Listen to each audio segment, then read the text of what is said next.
used in applications like hunting for survivors at disaster sites. Deep chasms or impediments that are too steep to climb can, however, stop even legged robots. With these restrictions in mind, Assistant Professor Yasemin Özkan Aydin of the University of Notre Dame created a batch of 3D printed four-legged robots that can work together to overcome them. Each one is 15 to 20 centimeters, 6 to 8 inches long, and has a lithium polymer battery, a microprocessor, a front-mounted light sensor, and one front-mounted and one rear-mounted magnetic touch sensor. When the bot becomes trapped by test objects like wooden blocks affixed to particle board, it transmits a wireless signal to other robots nearby. Özkan Aydin is focused on enhancing the swarm robot system's sensitivity, collaboration capabilities, and battery capacity. It might eventually be used in applications like space exploration, environmental monitoring, or researching the collective dynamics of insects like ants and termites, in addition to search and rescue operations. Next, scientists transformed a genetically engineered dragonfly into a drone by attaching an electrical backpack to it. Scaling down machines gets quite tough at a certain point. There's just so little a drone can be.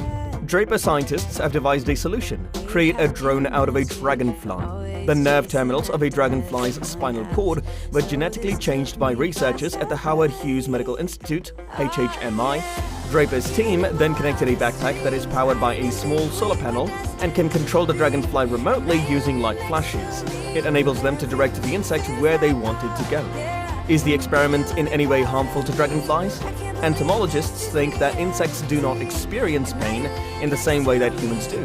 Furthermore, the technique has certain significant uses. It may, for example, be used to replace bees utilized by farmers or to monitor the health of beehives uniquely. Cyborg insects might be utilized as surveillance equipment in the future. Next, a small cockroach robot might be the future of catastrophe search and rescue. Nature has inspired some of the finest robots. Engineers have now created a little scurrying bot modeled on the common cockroach that has nearly the same speed and squashability as its biological counterpart. The as-yet unnamed soft robot, which is about the size of a postage stamp, can move at a pace of 20 body lengths per second and withstand 1,000,000 times its weight in tension. The bot, which weighs less than 1/10 of a gram, can endure being stepped on by a human foot, weighing around 60 kilograms. It simply gets up and goes about its business. Most of the robots at this scale are fragile, says Li Wei Lin, a mechanical engineer at the University of California, Berkeley. Stepping on them will effectively destroy the robot. The robot's resilience is due in part to its straightforward design. It's made of a thin sheet of PVDF, or polyvinylidene difluoride, a piezoelectric material that expands and contracts with the application of a small AC current. The Roach ability bots to move is due to this expansion and contraction by adding a front leg and an elastic polymer layer. Scientists were able to bend the sheet in a way that pushes it forward. To change the running speed of the team experimented with different lengths of the robot, from 10 to 30 mm, different frequencies and voltages to electric currents. When 200 volts was delivered at 850 Hz, a 10mm robot could skitter along at a blistering Even in my wildest dreams, I didn't think we were destined to be. And now you're laying next to me. Everything feels like oh yeah. Wanna give you every part of me. I can't believe this is reality. And now you're laying next to me. Everything feels like oh yeah.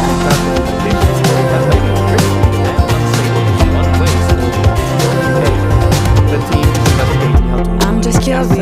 When did you know you had feelings for me? Maybe somehow we've always known that. And detect gas leaks that We have chemistry, but always chasing after someone else. So this took me by surprise. Oh yeah, even in my wildest dreams, I didn't think we were destined to be. And now you're laying next to me. Everything feels like oh yeah. Wanna give you every part of me. I can't believe this is reality. And now you're laying next to me. Everything feels like oh yeah.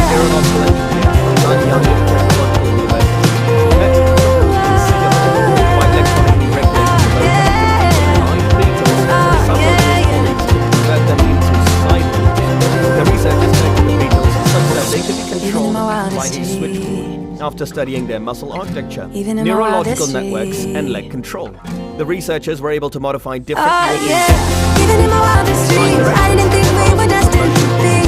And now you're laying next to me. Everything feels like oh yeah. Wanna give you every part of me. I can't believe this is reality. And now you're laying next to me. Everything feels like oh yeah.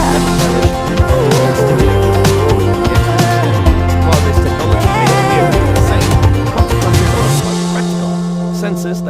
feet and hence people may be implanted in the beetles, causing them to crawl toward a person. When looking for someone, such as in a criminal investigation or tracking down a terrorist, this can be useful. The researchers are committed to ensuring that whatever uses this technology may have, they are used for peaceful reasons. And who knows how far it will spread.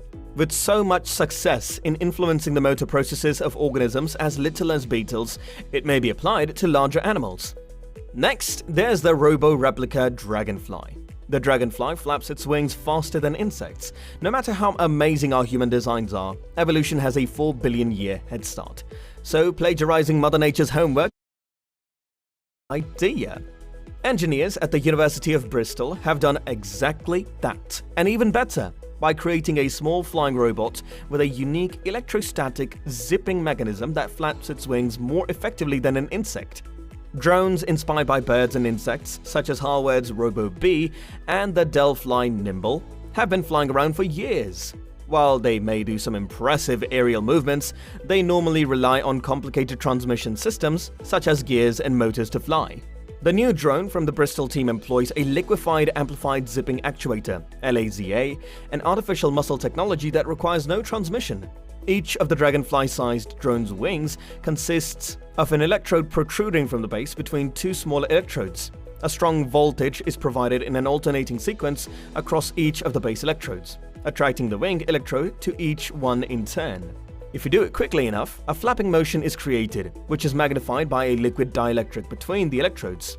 We put electrostatic forces directly to the wing with the LAZA, rather than through a sophisticated, inefficient transmission system, said Tim Helps, the study's principal author. This improves performance and simplifies design, allowing for the development of a new class of low-cost, lightweight flapping micro-air vehicles for future applications such as autonomous inspection of offshore wind farms. It was capable of flying across a room at a speed of 2.5 km per hour or 18 body lengths per second in testing. According to the researchers, the LAZA technology might eventually lead to smaller, more maneuverable drones that could be used for environmental monitoring, exploration, search and rescue, or even plant pollination. The Arduino Spider Robot Quadruped is the next project. Arduino completed this project in just 7 days, taking 2 days to complete the hardware and assembly, followed by 5 days to write the code and Android app. This guide contains enough papers and code to allow you to quickly develop your crawler. Because these devices are so pricey on the website, we've put this step-by-step guide to help you make your spider-ball. The robot, as its name implies, is a rudimentary approximation of the spider motions. However, it will not do the same body movements because we are only utilizing 4 legs instead of 8. The robot is also known as a quadruped robot because it has 4 legs and moves with them. Each leg's movement is linked to the movement of the other legs to determine the robot's body position and to manage the robot's body balance. Legged robots are better at handling terrain than wheeled robots, and they move in a more diverse and animalistic manner. However, this complicates legged robots and makes them less accessible to many creators.